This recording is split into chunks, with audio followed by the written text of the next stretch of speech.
नमस्कार साथीहरू, तपाईहरुलाई स्वागत छ मेरो सिभिल इन्जिनियरिङ सोलुसन युट्युब च्यानलमा।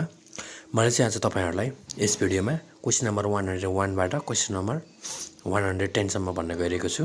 मैले चाहिँ डेली एमसीक्यू हैन सधैँ 10 एमसीक्यू प्रस्तुत गर्दै आइरहेको छु है। माथिल्लो भिडियोमा तपाईहरुले 100 वटा एमसीक्यू हेर्न सक्नुहुन्छ है। एकदम इम्पोर्टेन्ट छ है। यो चाहिँ 6th र 7th लेभलको लागि एकदम इम्पोर्टेन्ट छ है। ल अब क्वेशन नम्बर 101 हेरौँ है।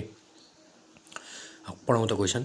Survey which are carried out to depict mountains, river, water bodies, wooded area and other cultural details are known as भनेछ।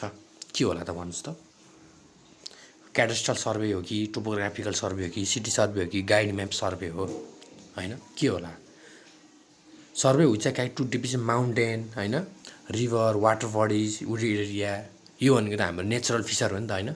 हाम्रो यो नेचुरल फिचर सो गर्नेलाई हामीले के भन्छ नर्मल्ली टोपोग्राफिकल सर्वे भनिन्छ के। यसको एन्सर टोपोग्राफिकल सर्वे हुन्छ साथीहरु हैन।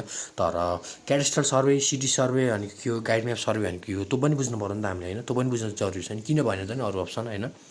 क्याडेस्ट्रल सर्वे भनेको चाहिँ हामीले प्रपर्टी लाइन सो गर्ने हैन, to fix the boundary of property line ला हामीले क्याडेस्ट्रल सर्वे भनिन्छ नर्मल्ली हैन। प्रपर्टी लाइनहरुलाई फिक्स गर्ने बाउन्ड प्रपर्टी लाइनको बाउन्ड्रीलाई फिक्स गर्नलाई हामी क्याडेस्ट्रल सर्वे भनिन्छ हैन। सिटी सर्वे भनेको चाहिँ हामी चाहिँ सिटी हाम्रो सिटी एरियामा चाहिँ हैन के अरे जस्तै वाटर सप्लाईको हैन स्युरेजको हैन त्यो स्युरेजको लाइनहरु वाटर सप्लाईको लाइनको एलाइनमेन्टहरुलाई फिक्स गर्ने प्रोसेसलाई हामीले सिटी भित्रको काम गर्ने प्रोसेसलाई हामीले सिटी सर्वे भनिन्छ हैन। गाइड म्याप सर्वे भनेको चाहिँ गाइड म्याप सर्वे तपाईलाई थाहा होला हैन, प्रोभाइड फर टुरिस्टको लागि हैन, नर्मल टुरिस्टको लागि प्रोभाइड गर्ने हामीले गाइड म्याप सर्वे भनिन्छ है। ल यसको अप्सन चाहिँ option number B is right answer. ल अब 102 मा जाउँ है। 102 मा क्वेशन पढाउँ त के भनेको छ, greater accuracy in linear measurement is obtained by अरे। पहिला लिनियर मेजरमेन्ट भनेको के हो? लिनियर मेजरमेन्ट भनेको हामीले चाहिँ पेसिङ च्यानिङ टेपिङबाट हामीले चाहिँ कुनै एउटा अब्जेक्ट र अर्को अब्जेक्ट हैन पत्ता लगाउने हैन। के कसरी पत्ता लगाउने? टेपिङ गरेर हुन्छ कि च्यानिङ गरेर हुन्छ कि पेसिङ गरेर हुन्छ हैन।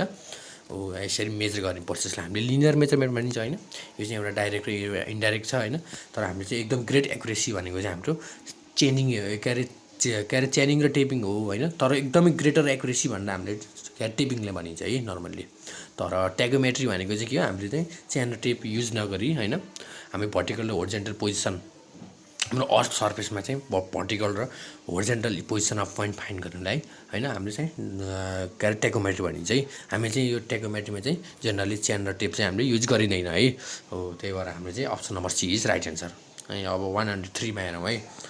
103 को क्वेशन पढौँ त। डुको प्यान्ट्स आर अरे के हो? डुको प्यान्ट्स भनेको चाहिँ हामीले नर्मली के हो? प्लास्टिक प्यान्ट हो कि सेलुलोज प्यान्ट हो कि इमल्सन प्यान्ट हो कि ओइल प्यान्ट हो? डुको प्यान्ट भनेको हाम्रो जनरली ओइल प्यान्ट भनिन्छ है। ल अब क्वेशन नम्बर 4 मा हेरौँ है। प्लास्टिक अस्फाल्ट इज अरे प्लास्टिक अस्फाल्ट के हो? प्लास्टिक अस्फाल्ट भनेको के होला? Used as a waterproofing layer over roof हो कि a mixture of cement and asphalt हो कि अर नेचर अफ अस्फाल्ट हो कि अर रिफाइनरी प्रोडक्ट हो? प्लास्टिक अस्फाल्ट भनेको चाहिँ हाम्रो सिमेन्ट र अस्फाल्ट मिक्स गरेर बनाइरहेको प्रोसेसलाई हामीले चाहिँ प्लास्टिक अस्फाल्ट भनिन्छ है। त्यो पनि हामीले कुरा बुझ्नु पर्यो है। 104 अब 105 मा हेरौँ है। Pick up the plutonic rock from the flying अरे प्लुटोनिक रक भनेको कुन रक हो? कुन रक हो यो? इग्नियस रक हो कि सेडिमेन्टल रक हो कि मेटामोर्फिक रक हो? त्यो पहिला चाहिँ हामीले डिसाइड गर्नु पर्यो है। यो प्लुटोनिक रक भनेको हाम्रो इग्नियस रक भनिन्छ है। इग्नियस रक भनिन्छ हैन। अब त्यसपछि अब इग्नियस रकको एक्जाम्पलहरु हामीले थाहा पाउनु पर्यो है। इग्नियस रकको एक्जाम्पल हामीले ग्रेनाइट पनि पर्छ हैन, डोलेराइट पनि पर्छ हैन, बसाल्ट पनि पर्छ के हैन। यो तीनटै पर्छ। अल अफ द एबभ है। अल अफ द एबभ तीनटै पर्छ हाम्रो केमा? इग्नियस रकमा चाहिँ हाम्रो तीनटै पर्छ है। तर हामीले यहाँ प्लुटोनिक रक भनेको छ हैन। प्लुटोनिक रक भनेको चाहिँ एकदम ग्रेटर डेप्थमा बन्ने है। ग्रेटर डेप्थमा बन्ने हामीले प्लुटोनिक रक भनिन्छ हैन। ग्रेटर डेप्थमा भनेको चाहिँ हाम्रो ग्रेनाइट हो है। हाम्रो चाहिँ प्लुटोनिक रकको एक्जाम्पल चाहिँ हाम्रो ग्रेनाइटै हुन्छ है साथीहरु। ग्रेनाइट हुन्छ हैन। तर डोलेराइट भनेको नि बुझ्नु पर्यो नि त। डोलेराइट भनेको चाहिँ हाम्रो हाइपोबेसल रक है। हाइपोबेसल रक हैन यो। अनि त्यसपछि बसाल्ट भनेको के हो? डोलेराइट भनेको हाइपोबेसल रक भन्छ हैन। बसाल्ट भनेको हाम्रो स्यालो डेप्थमा हुने हैन। ट्र्याप बसाल्ट ट्र्याप हुन्छ अनि स्यालो डेप्थमा हुने हो हैन। यसलाई चाहिँ हामीले भोल्केनिक रक भनिन्छ है। भोल्केनिक एक्सट्रुसिभ रक भनिन्छ है। त्यही भएर हाम्रो चाहिँ क्वेशन नम्बर 105 को चाहिँ हाम्रो सिम्पली ग्रेनाइट है। प्लुटोनिक रक भनेको चाहिँ हाम्रो ग्रेनाइटमा पर्छ है। यो सबै इग्नियस रक है हुन त फेरि है। सबैको यो प्लुटोनिक रक भयो, यो हाइपोबेसल रक भनिन्छ, यसलाई चाहिँ भोल्क्यानिक रक अर एक्सट्रुसिभ रक भनिन्छ है। ल अब 106 मा हेरौँ है। विथ स्टोरेज स्ट्रेन्थ अफ सिमेन्टहरू हामीले चाहिँ स्टोरेज गरिसकेपछि, प्याकिङ गरिसकेपछि, सिमेन्ट बनाइसकेपछि, सिमेन्टलाई प्याकिङ गरिसकेपछि, स्टोरेज गरिसकेपछि हाम्रो चाहिँ सिमेन्टको स्ट्रेन्थ के हुन्छ त? इन्क्रिज बढ्दै जान्छ कि डिक्रिज हुँदै जान्छ कि रिमेन सेम, सधैँ सेम भइरहेको छ कि ननअफ दिस हुन्छ? अभियसली हाम्रो के हो, डिक्रिज हुँदै जान्छ नि स्ट्रेन्थ होइन। हाम्रो फ्रेस सिमेन्ट लाइज छ भने हाम्रो निल हुन्छ, हाम्रो चाहिँ केही पनि हुँदैन होइन। तर 3 मन्थ पुरानो भइसकेपछि 20%ले हाम्रो स्ट्रेन्थ चाहिँ घट्दै जान्छ। 6 महिना पुरानो भयो 30% हुन्छ होइन। अनि 12 महिना पुरानो भयो भने 40% र के अरे 24 मन्थ होइन, 24 मन्थ पुरानो भयो भने हाम्रो चाहिँ 50%ले हाम्रो स्ट्रेन्थ अफ सिमेन्ट चाहिँ घट्छ होइन। त्यही भएर चाहिँ हामीले सिम्पली डिक्रिजेज भनिन्छ है। ल अब 107 मा जाउँ है साथीहरू। ल 107 को क्वेसन पढौँ है। The minimum percentage of silica, aluminium and ferric oxide in lime for white वासिङको लागि के होला त? कति हो मिनिमम पर्सेन्टेज? भने हाम्रो 0 नै हुन्छ है। 0 हामीले नर्मल्ली 0 भनिन्छ है। किनकि हामीले यो 0 के अरे समथिङ पर्सेन्टेज हालियो भने चाहिँ हाम्रो फेरिक अक्साइड हाम्रो कलर प्रोभाइड गर्ने हो नि त होइन। हाम्रो कलर चाहिँ चेन्ज गरिदिन्छ कि होइन। त्यही भएर हामीले नर्मल्ली 0 राखिन्छ है। A good quality stone absorb water less than अरे कति होला त? Good quality stone absorb water less than कति हो? लेस देन 5% हुन्छ है। अनि हामीले चाहिँ यदि स्टोनले चाहिँ 10% वाटर अब्जर्भ गरेछ भने हामीले चाहिँ यसलाई रिजेक्ट गरिन्छ है। 10% वाटर अब्जर्भ छ भने हामीले रिजेक्ट हुन्छ है। 15-20 त हाम्रो कुरै आएन है। 5% चाहिँ हुनुपर्छ है।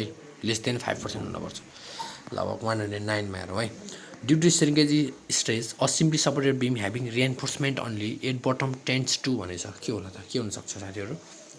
हामी चाहिँ डिफ्लेक्ट डाउनवर्ड हो कि डिफ्लेक्ट डाउनवर्ड र अपवर्ड हो कि डिफ्लेक्ट अपवर्ड हो कि नन अफ दिज हो।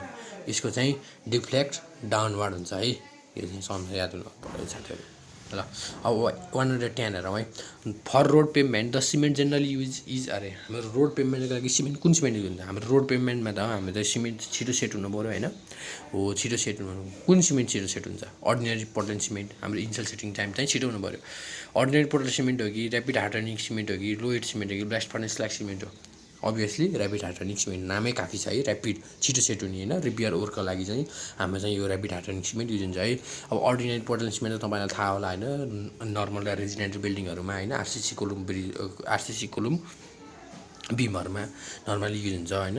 यो ordinary Portland cement. Lloyd cement भनेको चाहिँ तपाईँको म्यासिभ वर्कको लागि युज हुन्छ है। म्यासिभ वर्क जस्तै Lloyd cement massive Lloyd cement भनेको चाहिँ म्यासिभहरू जस्तै लाइक ड्यामहरू होइन, रिटेनिङ वालहरू बनाउनु पऱ्यो भने हाम्रो लोएड सिमेन्ट भनिन्छ।